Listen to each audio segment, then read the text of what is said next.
ఆత్మ ఉన్నప్పుడు మాత్రమే ఆయన చెప్పే విషయాలు మనకు అర్థమవుతాయండి.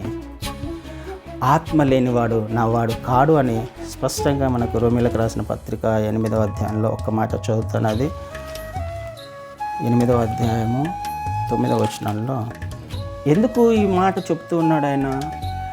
ఆత్మ ఉండాలి, ఆత్మ చెప్పు సంగతులు ఇవన్నీ. ఆత్మానుసారమైన జీవితం క్రైస్తవ్యం అంటే శరీరానుసారమైన జీవితం కాదు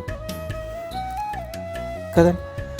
ఆత్మ మీలో నివసించిన ఎడల మీరు ఆత్మ స్వభావము గలవారే కానీ శరీర స్వభావము కలవారు కారు. అప్పుడు అర్థమవుతాయి నాకు.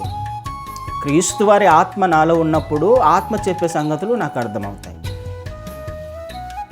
కదండి. ఈ విషయాన్ని మనం ఖచ్చితంగా జ్ఞాపకం చేసుకుందాం. సంఘానికి వెళ్ళినప్పుడు ఏం వింటున్నాం, ఎవరు చెప్పే విషయాలను వింటున్నాం, ఆత్మ నీతో మాట్లాడుతున్నాడా, ఆత్మ దేవుడు నీతో మాట్లాడుతున్నాడా, ఆత్మ కార్యాలు నీలో జరుగుతున్నాయా లేదా అన్న విషయాన్ని ఆలోచించేద్దాం. ఆ వ్యక్తి అన్నట్టుగా గొప్పగా ప్రసంగం ఉన్నప్పటికీ కూడా అంతవరకు మాత్రమే ప్రసంగం ఉంటుందేమో, అంతవరకు మాత్రమే నువ్వు మనిషిని మెచ్చుకోగలవేమో. కానీ ఆ వ్యక్తి టాలెంటెడ్గా ఒకవేళ ప్రకటించినట్లయితే ఆ వ్యక్తిని మెచ్చుకుంటాం.